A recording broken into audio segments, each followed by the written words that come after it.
Molecules are not flat. They're three-dimensional, and that has implications for their physical and chemical properties. For example, X-ray crystallography labs at MIT determine the 3D shapes of protein molecules to design drugs that will fit into those proteins. In this video, you'll learn about an empirical model that chemists use to predict a molecule's 3D shape from its Lewis structure. This video is part of the Representations video series. Information can be represented in words, through mathematical symbols, graphically, or in 3D models. Representations are used to develop a deeper and more flexible understanding of objects, systems, and processes. Hello, my name is Cathy Drennan. I'm a professor in the chemistry department at MIT. I hope you've been enjoying this general chemistry course at SUTD. After watching this video, you will be able to use VSEPR Model to predict three-dimensional structures from two-dimensional Lewis structures and discuss some of the assumptions of the VSEPR Model. Before watching this video, you should be able to draw Lewis structures for simple molecules. The VSEPR model, which builds off of Lewis structures, is based on the idea that regions of high electron density repel one another. Let's take a look at a Lewis structure for NF3 to see what that means. The VSEPR model focuses on the central atoms of the molecule and assumes that the bonded atoms and the lone pairs on the central atom are spaced far apart as possible from each other to minimize electron repulsion, but at the same time are equidistant from the central atom.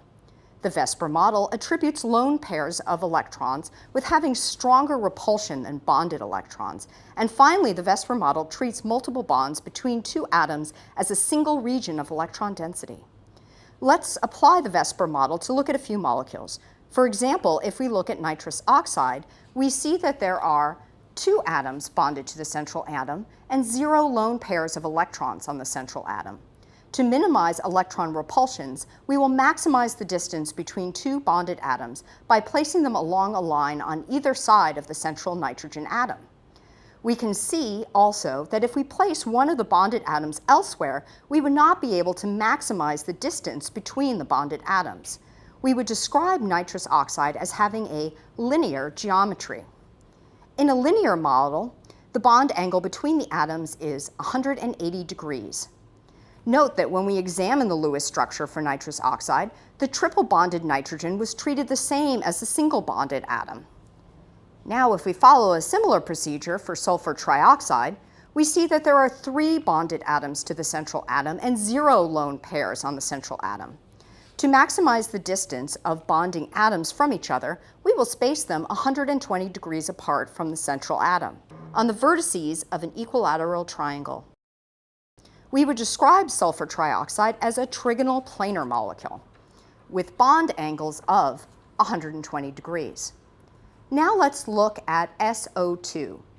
Notice that you can draw resonance structures for SO2 because VSEPR doesn't distinguish between single and multiple bonds. We can look at any resonance structure when predicting geometry. So let's focus on one of these structures. What do you think the geometry of this molecule will be? Pause the video and draw a picture or construct a model using a model kit and continue playing the video to see if you are correct.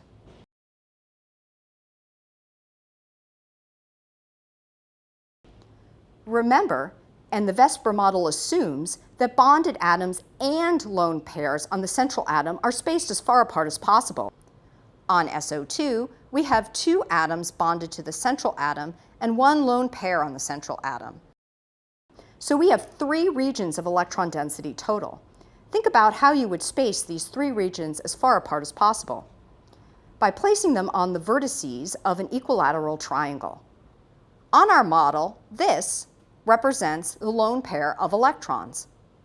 While we have to think about lone pairs of electrons when predicting geometry, the naming convention actually ignores them. So if we were to name this shape, we would focus on the shape that is determined by the atoms. We call this shape bent. It is tempting to say that the bonding angle will be 120 degrees, but bonding angles in molecules with lone pairs on the central atom have been observed to be smaller than expected. One possible explanation is that the lone pair can spread over a larger region than bonded electrons, causing the bonded atoms to move farther from the lone pair and closer to each other, compressing the bond angle. The VSEPR model accounts for this by saying that lone pairs repel more strongly than bonded electrons. The result is that the bonded angle on sulfur dioxide will be less than 120 degrees. But VSEPR theory cannot tell us the precise bond angle. Let us do another example. CH3Cl, chloromethane, aka methyl chloride. What do you think the geometry of this molecule will be? Pause the video, draw a picture, or construct the structure with a model kit, and you can continue playing the video to see if you are correct.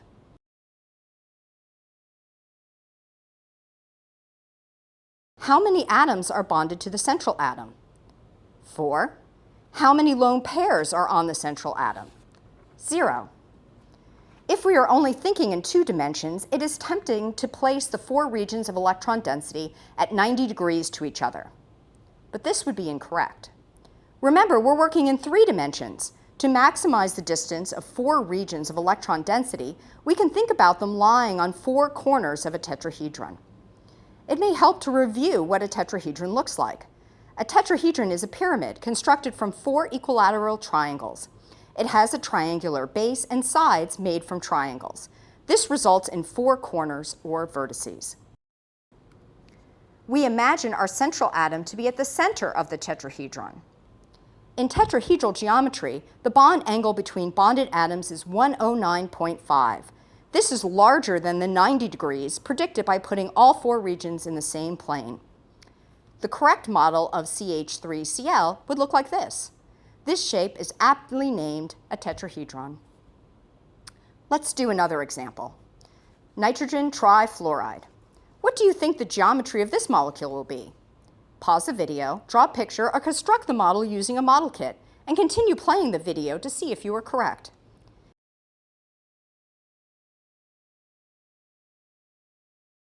How many atoms are bonded to the central atom? 3. How many lone pairs are on the central atom? 1. Again, we have to make sure we count the lone pairs of electrons. Again, to maximize the distance of the 4 regions of electron density, we can think about them as lying on the 4 corners of a tetrahedron with the central atom at the center of the tetrahedron. We could build this with our kit. It looks like this. As we said earlier, the nomenclature that is used to describe the molecular shapes focuses only on the position of the atoms. So if we ignore the lone pair, we are left with a shape that's called trigonal pyramid. Because the trigonal pyramid is based off a tetrahedron, we would normally predict that the bond angles to be 109.5 degrees. However, the lone pair will repel the bonded electrons more strongly, causing a compression of the bond angles. The bond angles in trigonal pyramid will be less than 109.5 degrees. Now I encourage you to predict the geometry of sulfur hexafluoride. Pause the video, draw a picture, or construct a model using a model kit, and continue playing the video to see if you were correct.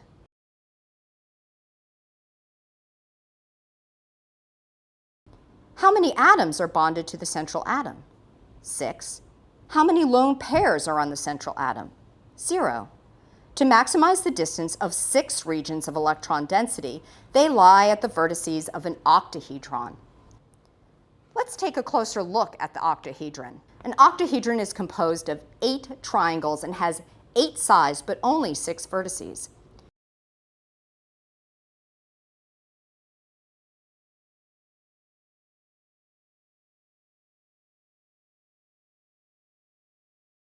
If we constructed sulfur hexafluoride with our kit, it would look like this.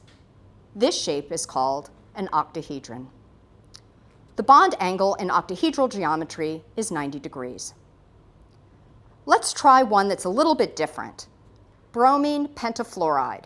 Pause the video, draw a picture, or construct the model with a model kit, and continue playing the video to see if you are correct.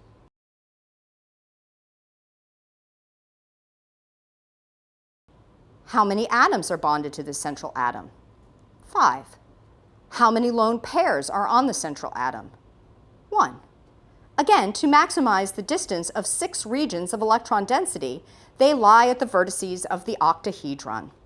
Our model would look like this. Remember, we only name geometric shapes in chemistry based on the positions of the atoms, so we ignore the lone pair. This shape is called a square pyramid.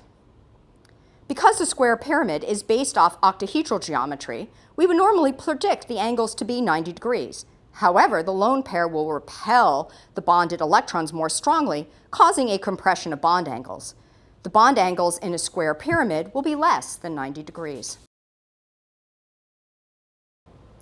These are just a few examples that we've covered today. Your textbook has more molecular geometries that you should make sure that you're familiar with.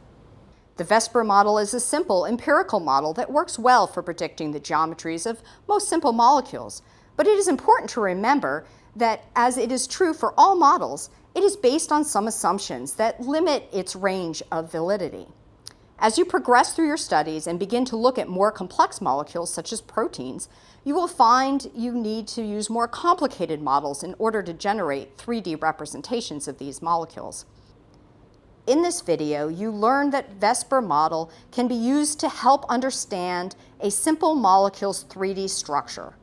In order to do this, you need to start with the Lewis structure for the molecule of interest and count how many atoms are bonded to the central atom and how many lone pairs are on the central atom. Then you need to think about how you can position those regions as far apart as possible from each other.